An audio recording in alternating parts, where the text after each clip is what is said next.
All right, so get ready because today we are diving into the world of brain surgery. Brain surgery? Yeah, but not like the stuff we see on TV. No. We're going way back. Like way back. To like when touching the brain was like a big no-no. Right. Like, are you crazy territory? Exactly. So how did we even get from don't even look at the brain funny to like the super precise neurosurgery we have today? It's a great question. Yeah, and to help us figure that out, we've got this awesome article from Neurosurgical Focus. Oh, yeah, I've read that one. It's all about the history of neurosurgery and like how this one procedure, the frontotemporal craniotomy, came to be. And it's quite a story. This article really shows you how much we take for granted now. Oh, totally. Like, imagine a time before anesthesia. Before we even knew how to stop infections. Before we even knew how to stop bleeding.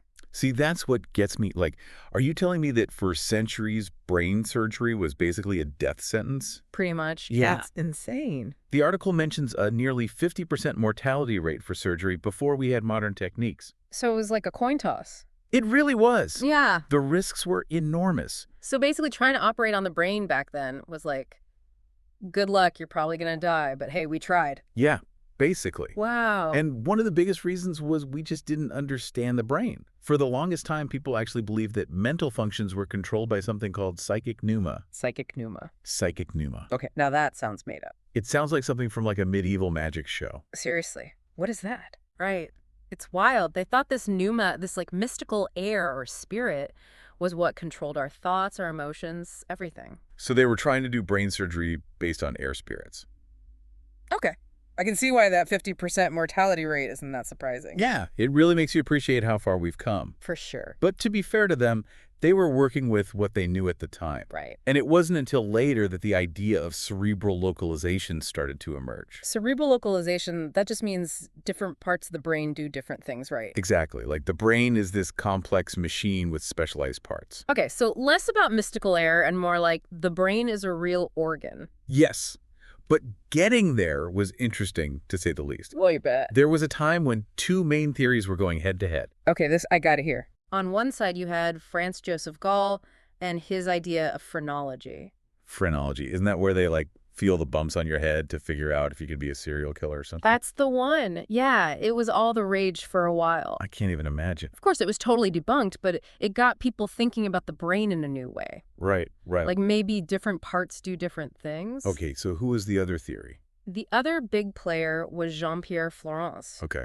Unlike Gall, who was all about specific locations for specific functions, Florence thought brain functions were more spread out throughout the brain.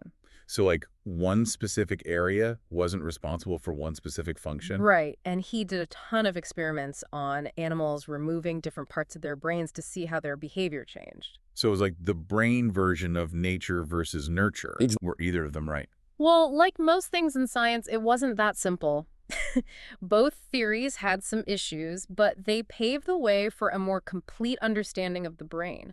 That makes sense. Like later on, you have Broca and Wernicke, who started to pinpoint areas related to language and speech. Oh, right. I've heard of those. That was huge. So instead of this big mystery blob, they were starting to draw an actual map. Exactly. And to really show how important this mapping was, let's talk about this one incredible case from 1885. Ooh, a case study. Yeah. So imagine this. You're a patient with a brain tumor. Oh, no. And surgery is this terrifying last resort. Right. But then you've got this brilliant neurologist, Alexander Bennett, who was a master of cerebral localization. Okay. He examines the patient, uses their symptoms to figure out exactly where the tumor is hiding, and bam, successful surgery. Wow, talk about dodging a bullet. Right. That's incredible. But I can't even imagine what those early surgeries were like. Oh, it's rough. They were still figuring out basic stuff like pain management, right? Exactly, and that's just the tip of the iceberg. We haven't even gotten to infection control or her blood loss yet. Oh, man, it's about to get real, isn't it? You bet.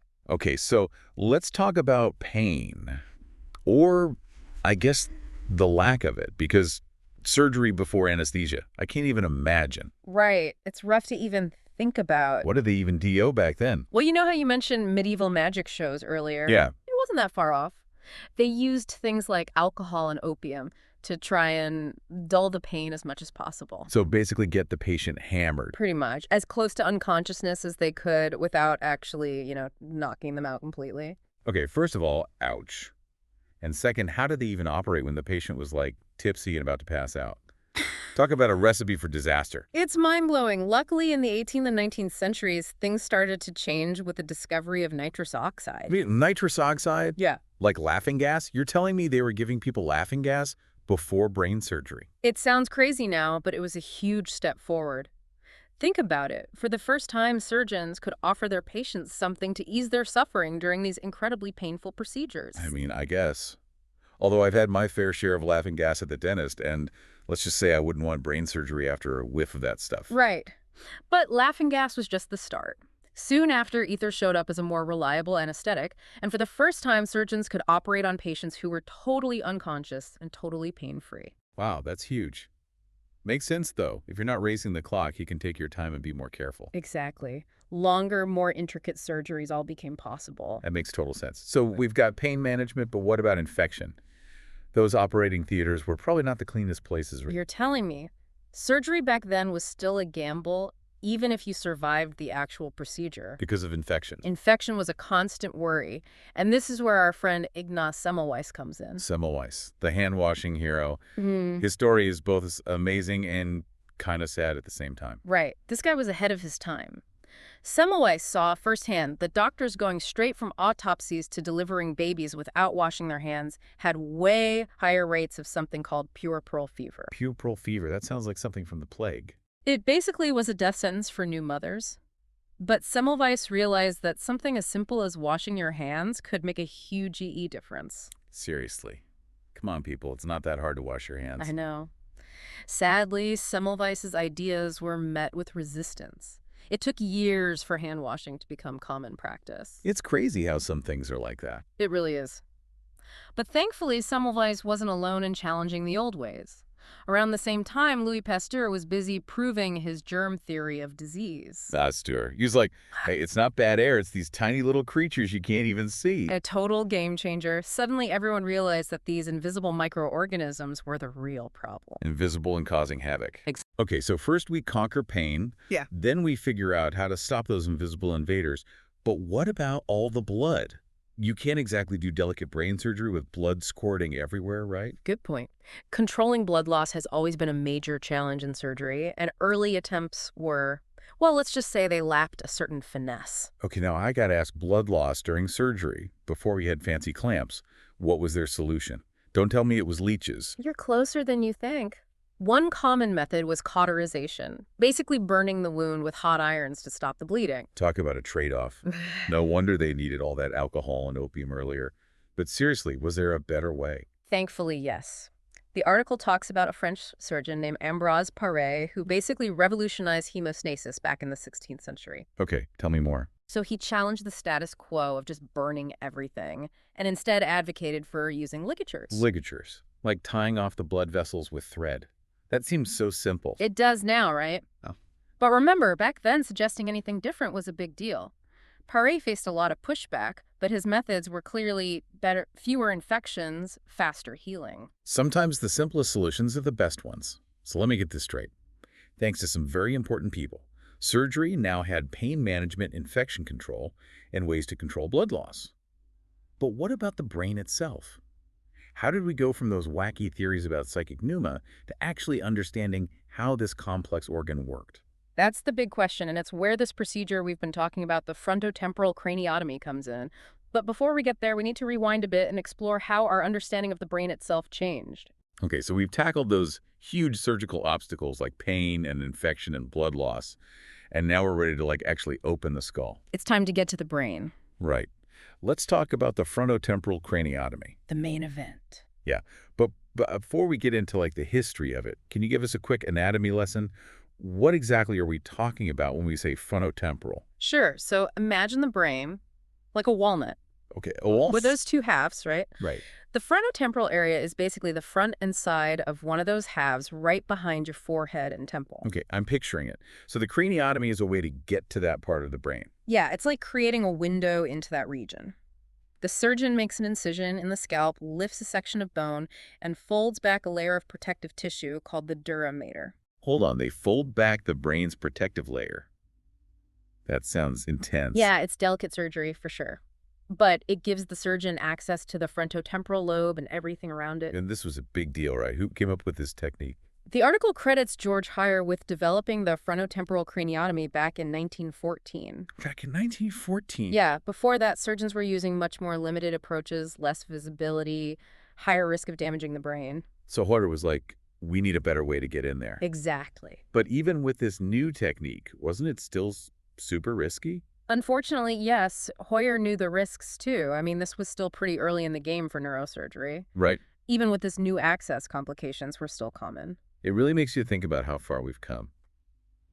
Today, we think of brain surgery is risky, but back then it was practically a miracle if you survived. It's true. And speaking of advancements, the 20th century brought some huge changes to neurosurgery. Like what? Well, one that really stands out is the operative microscope. Wait, a microscope? For Yeah. brain surgery? Isn't the brain already like the most delicate thing ever? Heh. How do you even use a microscope on that? I know it sounds strange, but it changed everything. A neurosurgeon named Ghazi Yassargil pioneered this technique. He realized that being able to see the structures of the brain in so much detail allowed for amazing precision. It's like zooming in on a whole other world. Right. And Yassargil didn't stop there. He used the microscope to improve existing techniques and even came up with new ones like the epiteural approach. Okay, now I have to ask, what does epiteural even mean? So epiteural refers to a specific bone in the skull near the temple. Yassargil found a way to access the brain through this bone, a safer, more direct route to certain areas. Wow, that's incredible. But even with these advancements, I imagine surgeons were always trying to make things less invasive. That brings us to keyhole surgery, right? Absolutely. Smaller incisions, less trauma. It's got to be better for the patient, right? Makes sense to me.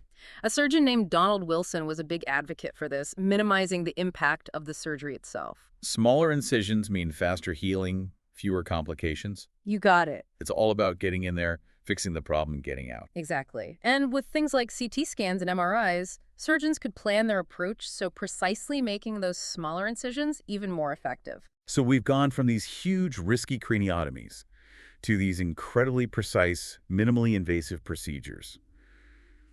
What's next? Are we going to be doing brain surgery through pinholes soon? Haha. Maybe not pinholes. But endoscopic surgery has come a long way. Now we can use tiny cameras and instruments through small incisions, reaching areas deep within the brain that we never could have before. It's amazing. From literally drilling holes in the skull to the technology we have today, it's really incredible. It really is. And the best part is it's still evolving. Who knows what we'll be able to do in the future? I can't wait to find out. From those first unsure steps into the unknown to the age of microscopes and lasers and who knows what's next. It's truly remarkable. Thanks for joining us on this deep dive into the history of neurosurgery. Be sure to check back for more fascinating deep dives into the world of science, history, and beyond. Until then, keep those brains buzzing.